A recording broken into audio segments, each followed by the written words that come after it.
예, 수요일 묵상의 시간입니다. 산의 정상을 향한 걸음 하나하나는 끝까지 힘들기 마련이다. 산의 정상을 향한 걸음 하나하나는 끝까지 힘들기 마련이다. 자, 이런 제목으로 또 오늘 묵상 나누겠습니다. 어제 우리는 페르시아 역대 왕들의 역사적인 사건들을 살펴봤습니다.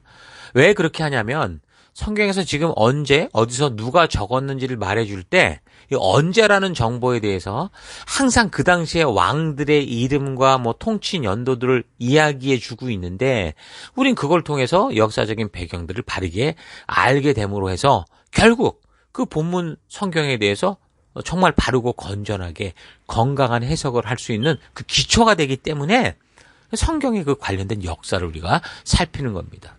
그러니까 성경에는 지금 단지 페르시아 왕의 이름만 언급될 뿐 페르시아에서 그 당시 벌어진 그 성경을 바르게 이해할 수 있는 아주 중요한 역사적인 사건들이 세세하게 다 나오질 않아요. 그래서 성경과 역사를 연결해서 보지 못하면 성경을 읽을수록 재미가 없는 거죠.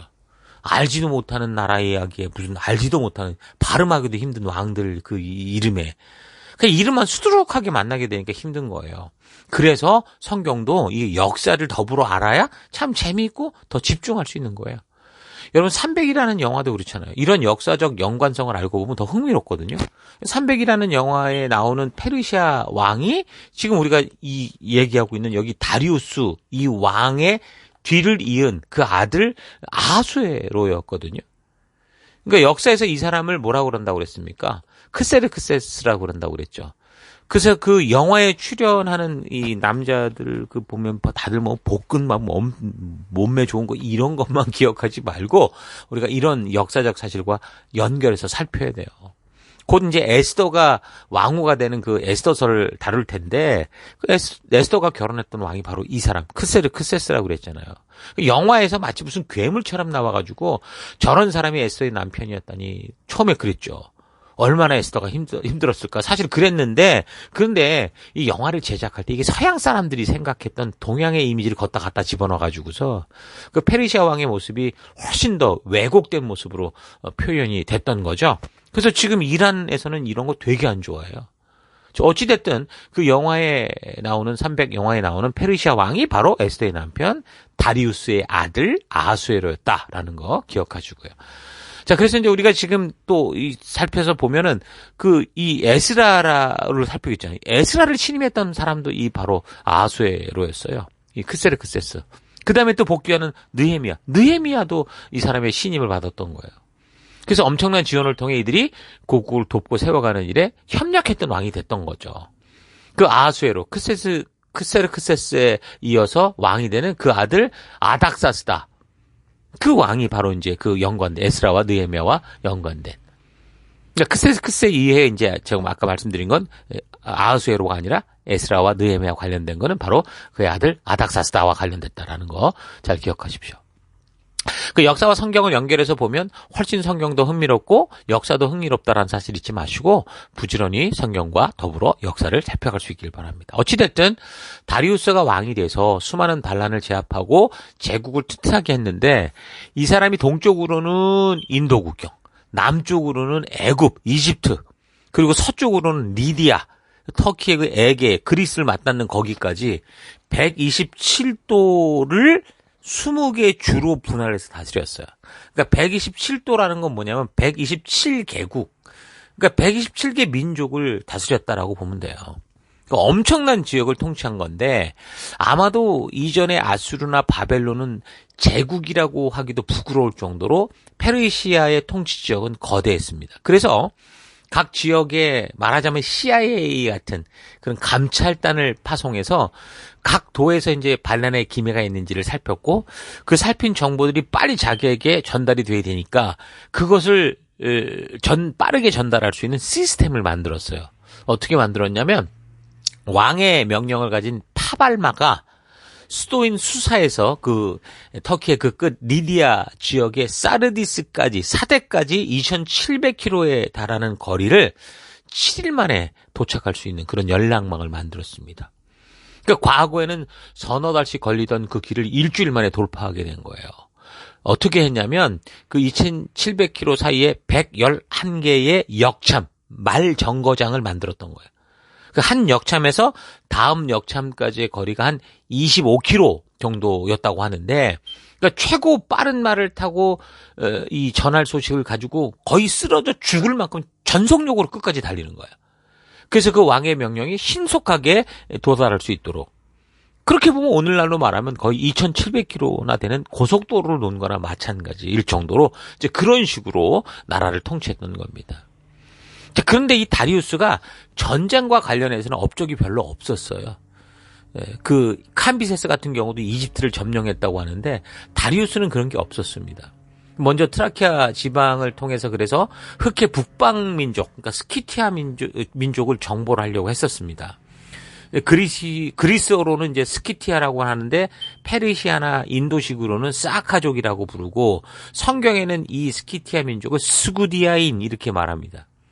그러니까 오늘날로 말하면요, 흑해 근처 그 위쪽에 루마니아, 우크라이나 지방 쪽을 말하는데 이 페르시아의 군대가 엄청나잖아요. 그러니까 스키티아족이 이 쳐들어오는 걸 알고 정면 싸움을 안 하고 자꾸 도망쳤어요. 게릴라식으로 치고 빠지면서 계속 이 다니기만 했던 거죠. 결국 그래서 이 다리우스가 제대로 된 싸움 한번 못하고 손해만 보고 그렇게 되돌아옵니다. 자, 그리고 나서 어떤 일이 벌어지냐면 에게해, 그러니까 그리스 터키에 걸친 그 바다인데 거기에 이제 이오니아 지역, 거기에서 페르시아가 지금 스키티아 민족을 제대로 다루지도 못하고 오는 걸 보고 이거 뭐야, 별것도 아니네 이러면서 이제 이 반란을 일으켰던 거죠. 그래가지고 이제 다리우스가 그걸 이제 진압하기 위해서 이 이오니아를 결국은 이제 무너뜨리게 되는데, 반란을 진압하게 되는데, 그때 이제 이오니아를 반란을 도왔던 게 그리스였거든요. 그래서 그리스를 공격하기 시작합니다.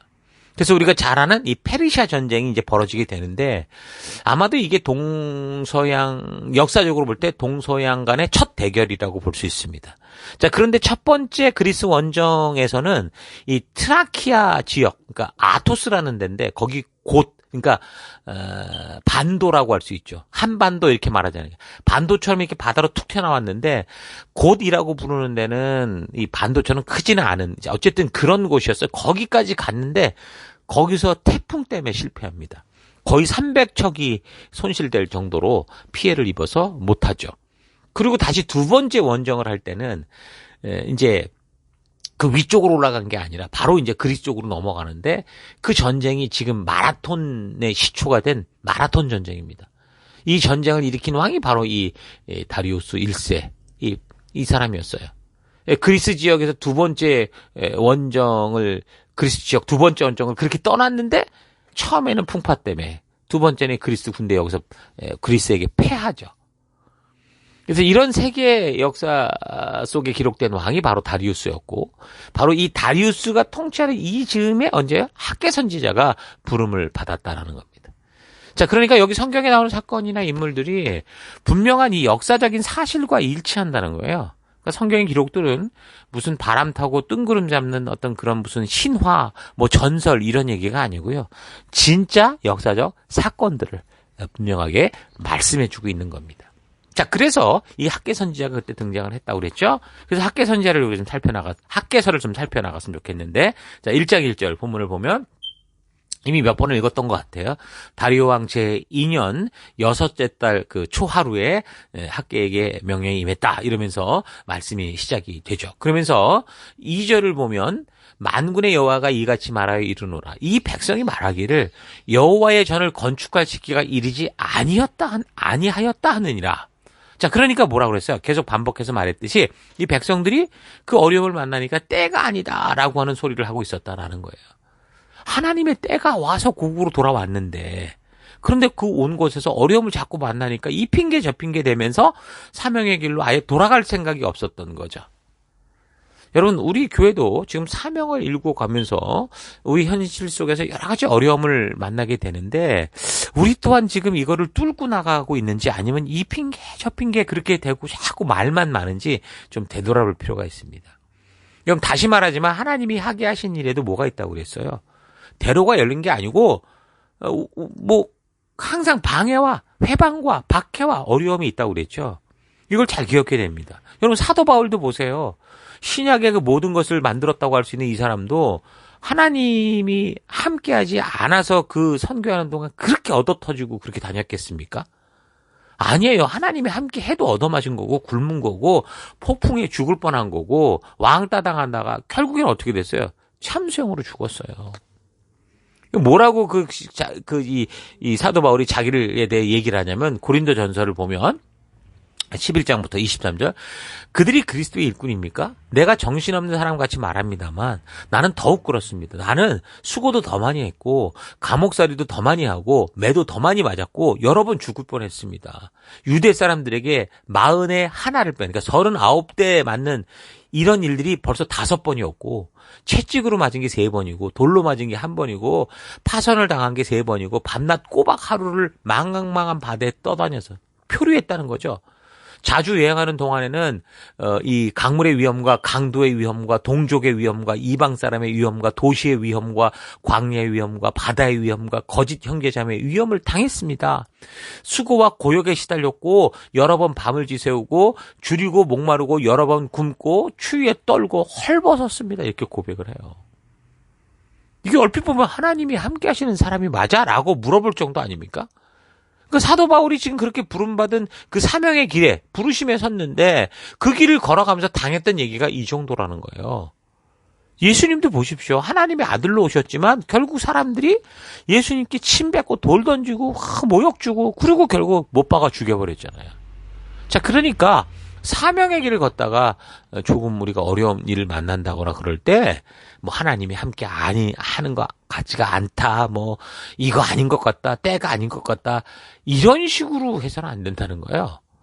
오히려 사도 바울처럼 예수님처럼 끝까지 그 말씀대로 부르심 따라가는 그 길을 걸어가는 우리가 돼야 되는 것 잊지 마십시오. 그러니까 말씀과 역사를 통해 하나님의 때를 바르게 분별하지 못하면 삶의 우선순위가 흐트러지게 돼 있어요. 그러면 대부분 이제 자기를 위해서 살다 보면 당연히 실수하고 실패하고 모든 게 온전한 길이 하나님의 부르신 길이 아니니까 뭔가 자꾸 죄책감이 느껴지죠. 그러다 보니까 책임 전가를 하게 돼 있어요. 말씀대로 순종하는 길이 조금 어려우면 때가 안 됐다. 하나님의 뜻이 아닌가 보다. 뭐 지도자가 시원찮다. 교회가 작다, 크다, 뭐 이런 식을 얘기를 하는 거죠. 뭐 이게 꼭 교회만 그러겠습니까? 뭐 사람 살아가는 모든 곳에서 벌어지는 일들이에요. 변명이고 핑계일 뿐이죠. 하나님의 때가 임했기 때문에 역사가 시작된 거고요. 내가 이곳에 존재하는 이유도요. 하나님께서 이미 먼저 나를 찾아오셨고 나를 택하셨고 나를 구원하셨기 때문인 거예요. 그러면 뭔가 시작됐다라는 거거든요. 하나님의 때가. 그래서 나는 부족해 보여도 이미 하나님의 때가 시작됐기에 하나님께서는 우리를 이제 죽음에서 구했으니 성도다운 성도, 리더다운 성도 이렇게 불러가시는 거예요. 그러니까 리더, 인턴, 성도 이렇게 불러가시고 세워가시는 거죠. 그래서 우리에게 필요한 게 뭡니까? 우리가 만난 어떤 상황, 환경 속에서도 거기에서 포기하고 좌절하고 절망하는 게 아니라 한마음 한뜻으로 어려울수록 더 하나가 돼서 우리에게 준 이 현실 속에 주신 사명을 감당해가는 믿음의 도전이 필요한 거예요. 이미 영적인 전쟁 속에 우리는 살고 있어요. 그러니까 성도들이 원하든 원하지 않든 하나님의 은혜와 사랑으로 하나님 나라 백성에 속한 자가 됐기 때문에 하나님 나라 백성으로서 이 거짓된 사탄이 공격해오는 그런 상황에 노출되어 있는 거예요. 영적인 전쟁이 벌어진 거예요. 그래서 성도는 적극적으로 하나님의 뜻을 따라 그 영적인 전쟁의 현장에서 믿음으로 살아가야 되는 거죠. 사명을 따라가는 길이라고 해서 뭐 특별한 사명자의 길을 걸어라 이걸 얘기를 하는 게 아니에요. 예수 믿고 구원받은 성도라면 지금 여러분이 살아가는 삶의 모든 것이 하나님 나라의 영광을 위한 하나님 나라를 알리기 위한 도구로 사용되는 것. 그 사명의 길 그걸 말하는 거예요. 그 사명의 길은 레드 카페트가 깔리고 막 후레쉬가 터지는 그런 길이 아니라고요. 오히려 사탄의 폭탄이 터지고 돌멩이가 날아오고 침뱉음이 날아오는 그런 길이에요. 그래서 사명의 길에서 우리가 벅참을 느낀다고 할 때 피하려고 하지 말고 어떡하라고요? 하나님께 지혜와 용기를 구하고 홍해 앞에선 모세처럼 골리앗 앞에 다윗처럼 진정으로 우리가 정말 다가온 이 상황과 환경을 우리가 믿음으로 이기겠다라고 하는 그런 믿음의 길로 걷는 우리가 돼야 된다는 거 잊지 마십시다. 자, 오늘 하루 내가 걷는 이 길이 먼저 하나님의 뜻에 따라 걷는 길인지 하나님의 때가 되어 나에게 주어진 길인지 되돌아보면서 확인해 보기 바랍니다. 그래서 이 길이 부름받은 길이고 분명한 사명의 길이라면 이 길을 걸으며 만나는 어떤 저항이나 방해에도 포기하거나 멈추지 말고 우리 믿음 따라 말씀 따라 나아가십시다. 사명을 따라 걷는 길, 성도로서의 걷는 길에 다가오는 어려움들은 당연한 것이다라는 거 잊지 마시고 당당히 이 어려움들과 맞서 즐거이 겨루어가는 우리가 됐으면 좋겠어요. 그래서 무슨 일을 만나든 탓하는 인생이 아니라 적극적으로 해결해 나가는 인생이 되십시다. 등산하는 사람들에게 산을 올라가는 그 한 걸음 한 걸음은요, 정상에 도착하기까지 다 어려운 한 걸음 한 걸음이에요. 산의 정상을 향해 올라가는 그 방향 자체가 저항을 이기며 나아가는 애씀과 각오가 필요하잖아요. 허벅지 벌벌 떨리고 정말 벌벌 떨리는 가운데 나가야 되잖아요. 그러니까 성도도 자꾸 세상의 계곡으로 내려가려고 하면 편하지만 천성을 향해 올라가는 삶을 우리가 바르게 선택했다면, 말씀대로 살기로 선택했다면 당연히 그 길은 허벅지 땀 벌벌 떨리고 할 정도로 근육 통증 날 정도로 숨차는 그 길이 맞아요. 그러므로 우리가 걷는 사명의 길에서 다가오는 이 벅찬 삶에 대해서 당황하거나 포기하지 마시고 기꺼이 땀 흘리며 자기의 십자가를 들고 예수님의 길을 가십시다. 우리가 좀 근육통 나오고 죽을 것 같아도 결국은 그게 진짜 우리의 근육이 될 수 있다는 거예요. 그래서 한 걸음 한 걸음이 힘들고 정상에 다가갈수록 숨이 차고 포기하고 싶지만, 그러나 땀 흘리며 후덜거리는 다리를 이끌고 결국 정상에 오르게 될 때 어때요?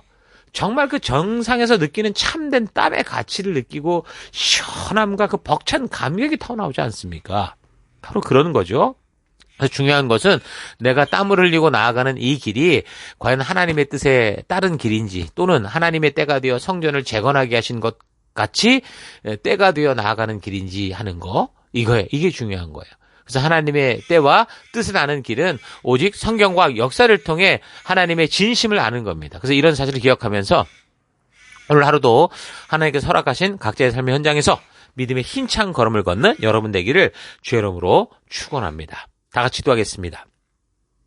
하나님의 때가 되어 내가 구원함을 얻었고 한 교회 성도로서 서게 되었는데, 주님께서 하나 되게 하신 몸된 교회 안에서 사탄의 공격에 대해 성도와 함께 대항하고 힘을 모으기보다 상황과 환경을 탓하면서 더 나아가지 않고 머물러 포기하는 삶을 살아왔다는 것 회개합니다. 우리가 세상과 같은 방향으로 흘러가기 전에는 천성을 향해 걷는 삶에서는 항상 저항과 어려움이 있다는 거 잊지 않고 편리한 순간을 추구하려 하기보다 땀 흘리는 기쁨을 아는 진정한 축복 누리기 원합니다. 역사의 순간순간은 사람들의 선택에 의해 어느 방향으로는 흘러가겠지만 오직 우리 주님께서 우리에게 보여주신 그 진리의 길만이 영원하다는 거 잊지 않고 하나님과 맺은 이 언약의 길로만 가는 내가 되기를 원합니다.